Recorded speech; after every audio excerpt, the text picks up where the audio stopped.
Hello students, कैसे हैं आप लोग। क्लास 11th में हम लोगों ने फाइनल अकाउंट विद एडजस्टमेंट में क्वेश्चन नंबर 12 किया था। आज हम लोग क्वेश्चन नंबर 13 करने वाले हैं। इसमें मैनेजर कमीशन और एक एडजस्टमेंट बहुत अच्छा है और इसमें प्रोविजन फॉर डाउटफुल डेब्ट नया भी है, ओल्ड भी है। देखा जाए तो एक बहुत अच्छा इंपॉर्टेंट क्वेश्चन हम इसको बोल सकते हैं। तो एग्जाम जब भी आपकी हो बेटा तो इस क्वेश्चन की जरूर तैयारी करके जाना। सबसे पहले अपन क्वेश्चन को एक बार देखते हैं। Following is the trial balance of Indira Mani as on 31 March 2024। Debit balance और क्रेडिट बैलेंस, कुछ बच्चों को अभी भी कंफ्यूजन है कि डेबिट बैलेंस क्रेडिट बैलेंस। तो बेटा जो डेबिट में सारी चीजें दी हुई हैं वो हमारे एक्सपेंसेस होते हैं और वो हमारी असेट्स जो बचेंगी वो असेट्स में आएंगी। और जो क्रेडिट बैलेंस दिया हुआ है, जैसे कि यहाँ पे सेल्स है तो सेल्स क्रेडिट में लिखते हैं, कैपिटल क्रेडिट में मतलब लाइबिलिटी है ना। लाइबिलिटीज का कौन सा बैलेंस होता है? Credit balance. तो कैपिटल कहाँ आएगी? लाइबिलिटी में। प्रोविजन फॉर डाउटफुल डेब्ट ओल्ड है, या तो यहाँ पे माइनस करें या फिर P&L की कौन सी साइड लिख दें? Credit side. दोनों चीजें सही हैं। यदि आप लोग कंफ्यूज होते हो तो आप बाई साइड में भी लिख सकते हो।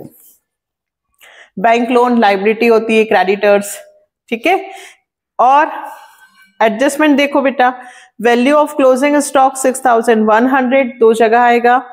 Depreciate machinery 10% per annum. Create provision for doubtful डेब्ट एट 5% ऑन डेटर्स।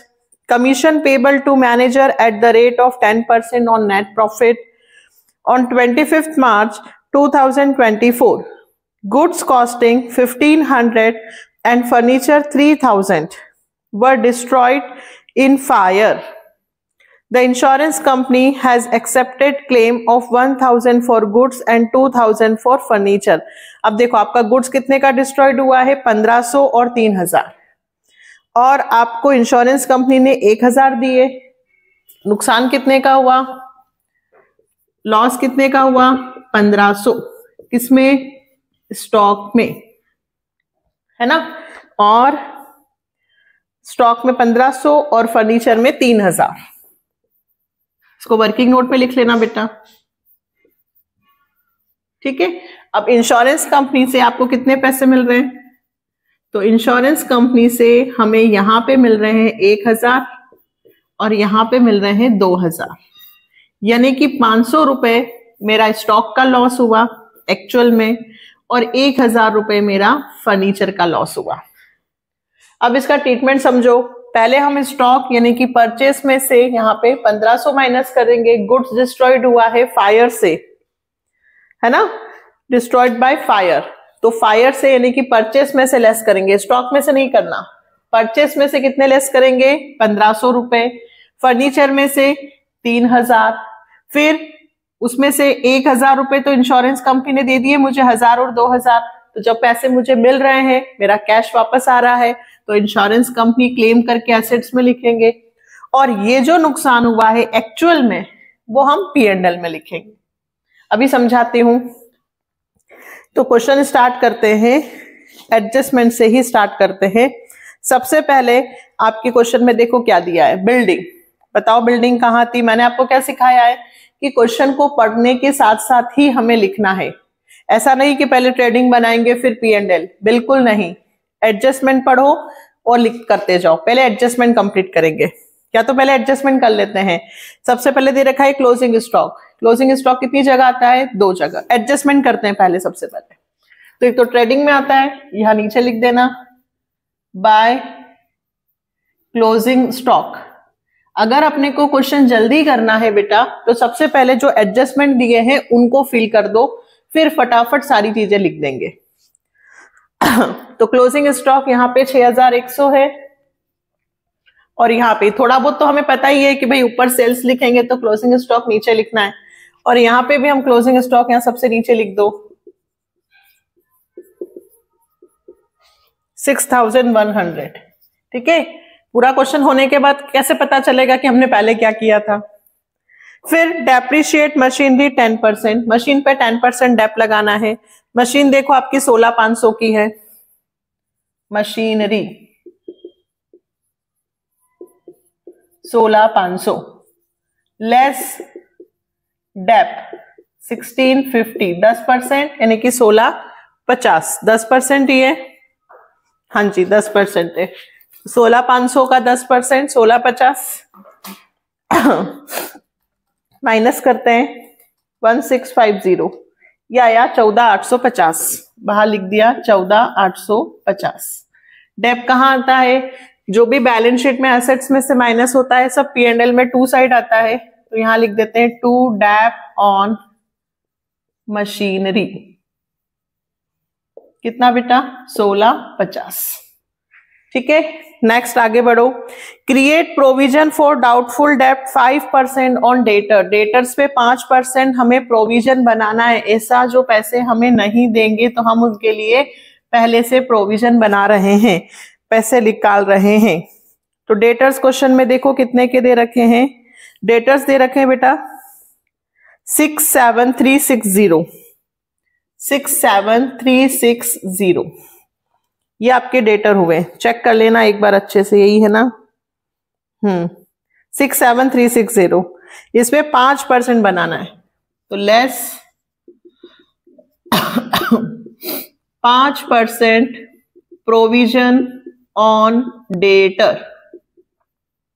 तो 67360 इंटू 5%, 3368 3368 और इसमें से मैं माइनस करती हूं तो आएगा 63992 63992। देखो एडजस्टमेंट में 3 चीजें दी होती है, एक प्रोविजन, एक बैड डेट, एक डिस्काउंट ऑन डेटर। डेटर्स में जितनी भी चीजें एडजस्टमेंट में लिखी हो ना बेटा, 1 बाय 1 सब डेटर में से माइनस कर दो, और जो भी आपने डेटर में से यहां माइनस किया है वो सब आप अपने पुराने बैड डेट में प्लस करके लिख दो। क्वेश्चन में आपको बैड डेट दे रखा है 1300 रुपए का। क्वेश्चन में ट्रायल बैलेंस में देखो आपको बैड डेट दे रखा है 1300 रुपए, और 1300 रुपए तो डूब चुके हैं और 3368 और डूबेंगे, तो add new provision on debtors. कितने रुपए और? 3368, इतने और आ जाएंगे, तो ये आ गया 8 6 3 और 3 6 और 1 और 3 4। अब देखो क्वेश्चन में already provision for doubtful debt credit side दे रखा है 6200। यदि आप लोगों को टीचर ने कहा है यही माइनस करो, तो आप ओल्ड प्रोविजन जो होता है क्वेश्चन में, ओल्ड प्रोविजन जो क्वेश्चन में दिया होता है वो इस अमाउंट में से माइनस हो जाएगा। तो इस क्वेश्चन में यहाँ रफ में बताती हूँ, अगर 4668 में से आप 6200 ओल्ड प्रोविजन के माइनस करते हो तो इस बार आंसर आपका नेगेटिव आएगा, यानी कि इस तरफ आप कुछ भी नहीं लिखेंगे। कहाँ लिखेंगे? Credit side. यदि आपके टीचर्स ने कहा है कि आपको सारा प्लस माइनस एक जगह करना है तो, अदरवाइज आप अपना बैड डेट लिखो।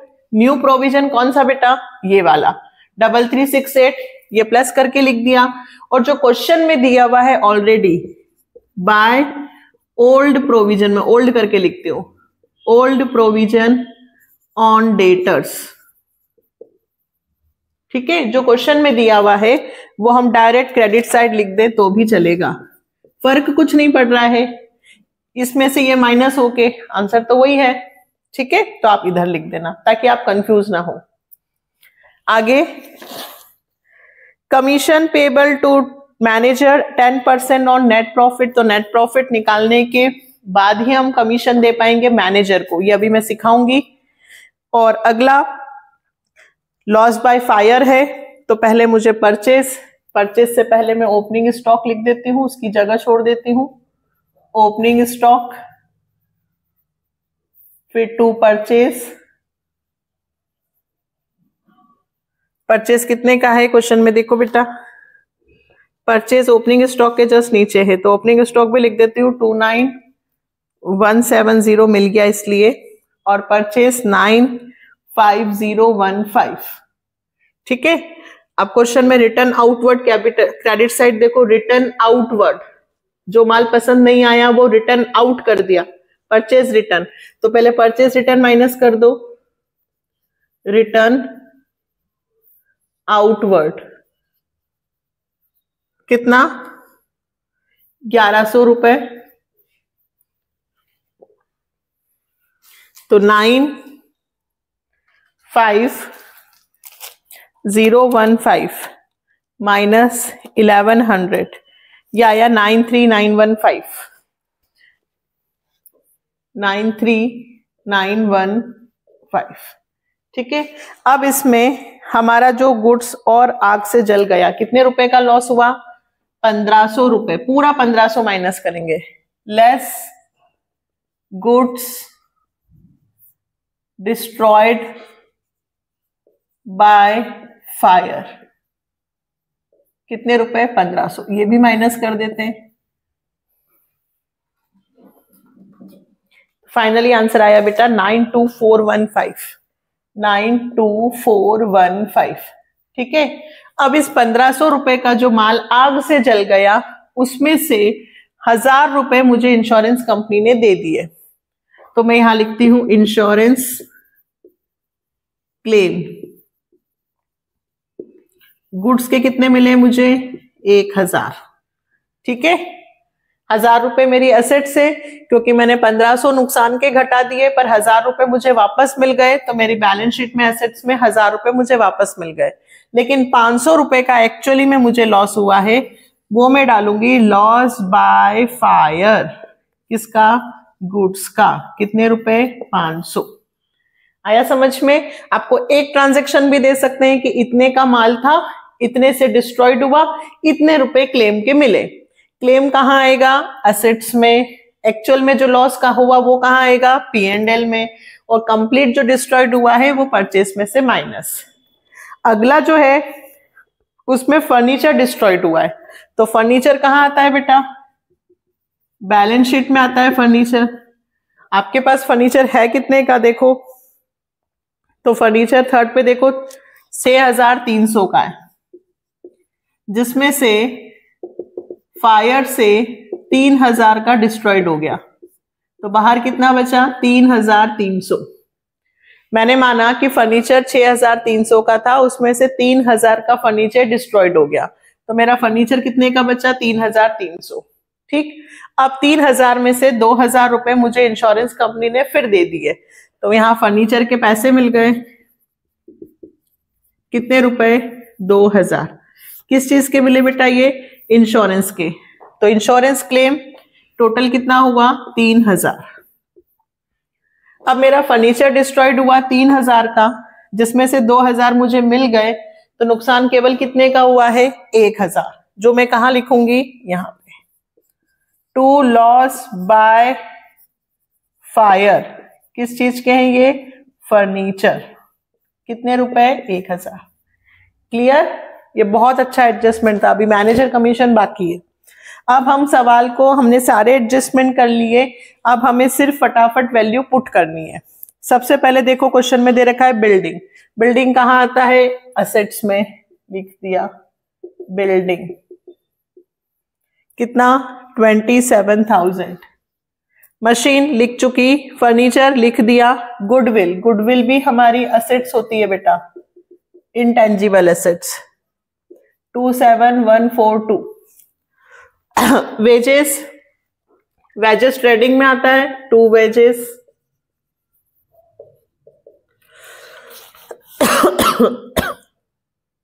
31790। सैलरी, सैलरी P&L का टर्म है, P&L में आएगा 2 सैलरीज, कितना 15040। फिर फ्रेट इनवर्ड भी है और आउटवर्ड भी है। इनवर्ड जो परचेज से रिलेटेड एक्सपेंसेस होता है, यहां लिखेंगे 2 फ्रेट इनवर्ड, कितना फ्रेट इनवर्ड है हमारा 2470। फ्रेट आउटवर्ड नीचे आएगा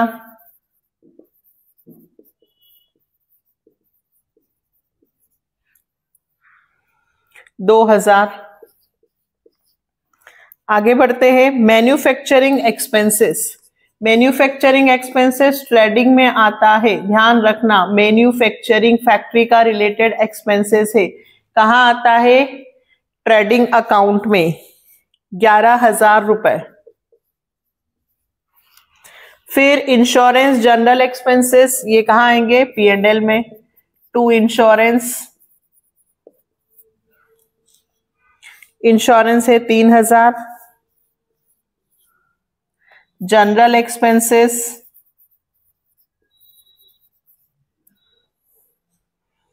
जनरल एक्सपेंसेस है 6630। फिर डेटर्स, डेटर्स हम लिख चुके, ओपनिंग स्टॉक लिख चुके, परचेज लिख चुके, रिटर्न इनवर्ड, रिटर्न इनवर्ड जो है वो सेल्स में से माइनस होगा, तो सेल्स लिखती हूं मैं पहले, by sales account. Sales credit side में देखो बेटा, 2,46,700 less return inward, sales return है ना। रिटर्न इनवर्ड कितना दे रखा है? 3128। सारे डिजिट बहुत ध्यान से लिखना है, यही मिस्टेक होती है, हम लोगों से भी यही मिस्टेक होती है उतारते वक्त। 2,46,700 माइनस 3128, 243,572, 243,572, ये सेल्स रिटर्न हो गया। अब और क्या दे रखा है? कमीशन, तो कमीशन लिखूं, यहां लिख देती हूं 2 कमीशन, कितना? 989। अगर क्रेडिट साइड दिया होता तो क्रेडिट में लिखते। फिर बैंक चार्जेस, ये भी हमारा खर्चा है, यही डाल देती हूं क्योंकि नीचे मुझे मैनेजर कमीशन लिखना है। 2 बैंक चार्जेस 460। अब बैंक बैलेंस और कैश, ये दोनों एसेट्स होती हैं, यहां डाल देते हैं बैंक बैलेंस और कैश। बैंक बैलेंस है हमारे पास 7145 और कैश है 721। ठीक है, ये हमारी कौन सी साइड हो गई बेटा? Debit side. अब क्रेडिट में कैपिटल दिया है, कैपिटल कहां आता है? बैलेंस शीट में सबसे ऊपर, अंदर लिखेंगे अभी 60,000। रिटर्न आउटवर्ड ले चुके, सेल्स हम कर चुके, प्रोविजन फॉर डाउटफुल डेब्ट लिख चुकी हूं मैं। P&L के क्रेडिट साइड, माइनस नहीं किया है बल्कि क्रेडिट साइड लिखा है। क्रेडिटर और बैंक लोन, ये रहा क्रेडिटर्स 3160 और ये बैंक लोन 10,000। ठीक है, अब हमें मैनेजर कमीशन निकालना है। मैनेजर कमीशन से पहले आपने ये उतार लिया वर्किंग नोट में, गुड्स वाला, ये बहुत अच्छा एडजस्टमेंट था।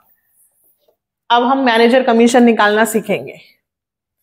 पहले हम ग्रॉस प्रॉफिट निकाल लें, 243,572 प्लस 6100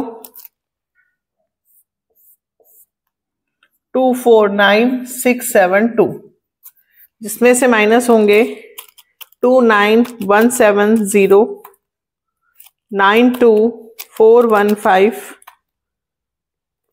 31790 2470 और 11,000। 82827 82827, ये आपका आंसर आ गया बेटा ग्रॉस प्रॉफिट। देखना यहां पे लिख रही हूं 2 ग्रॉस प्रॉफिट CD। थोड़ा सा स्पेस कम बचा है मेरे पास, क्वेश्चन लेंदी था। ये टोटल 249,672 ये क्रॉस ट्रेडिंग है, यहां लाइन खींच देती हूं मैं। ठीक है, ये आ गया मेरा ग्रॉस प्रॉफिट 82827। अब ये ग्रॉस प्रॉफिट CD इधर आएगा तो क्या होगा? BD by gross profit BD 82827। अब इसमें हम प्लस करते हैं 6,200 तो यहां का टोटल आता है 89027। अब ध्यान से सारे एक्सपेंसेस माइनस करने हैं। सबसे पहले बैंक चार्जेस 460, फिर कमीशन 989, 1650 मशीन डेप्ट का, 4668 डेप्ट नहीं बैड डेप्ट, फिर 1500, 15,040, 235 और 6,630। ये माइनस करने पे अब देखना बेटा वर्किंग नोट, नेट प्रॉफिट अब आपको समझना है। बिफोर कमीशन मैं निकाल चुकी हूं। किसका कमीशन? मैनेजर।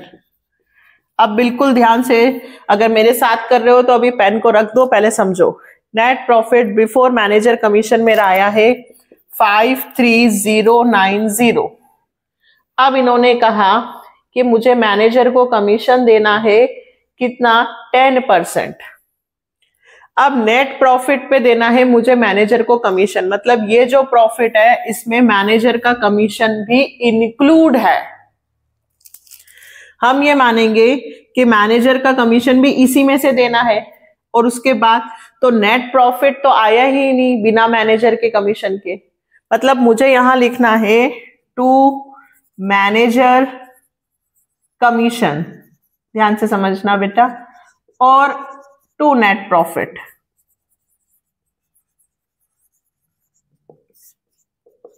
ठीक है। अब नेट प्रॉफिट तो बिना कमीशन के निकल ही नहीं सकता। नेट प्रॉफिट का मतलब क्या होता है? जिस प्रॉफिट में से सारे एक्सपेंसेस माइनस कर दिए। तो मैनेजर कमीशन के बिना नेट प्रॉफिट आ कैसे सकता है? और मैनेजर कमीशन नेट प्रॉफिट पे ही देना है। तो जब ऐसी कंडीशन हो तो आपको कुछ नहीं करना है, सिंपल सा एक फॉर्मूला लगाना, रेट अपॉन 100 प्लस रेट। क्या लगाओगे बेटा? Rate upon 100 plus rate. 10% मत निकाल देना। 53090 10 अपॉन 110 करना। ऐसा क्यों? क्योंकि यह आएगा 4826। ऐसा इसलिए क्योंकि इस प्रॉफिट में मैनेजर का कमीशन भी इंक्लूड है। जब किसी चीज में एक्सपेंसेस इंक्लूड होते हैं और हमें उन्हें बाहर निकालना हो तो रेट अपॉन 100 प्लस रेट। तो आपको 53090 में से 4826 का कमीशन देना है, और इसमें से यदि मैं 53090 में से 4826 मैनेजर को कमीशन दे दूं, 53090 माइनस 4826, जो बचा वो मेरा नेट प्रॉफिट होगा। चेक करके देखो, 48264।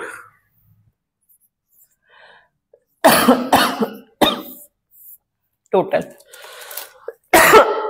समझ में आया? अब चेक करके देखो, अगर ये नेट प्रॉफिट है, अगर इस नेट प्रॉफिट पे मैं 10% निकालू, 4826 इंटू 10/100 तो कितना आएगा? 4826.4।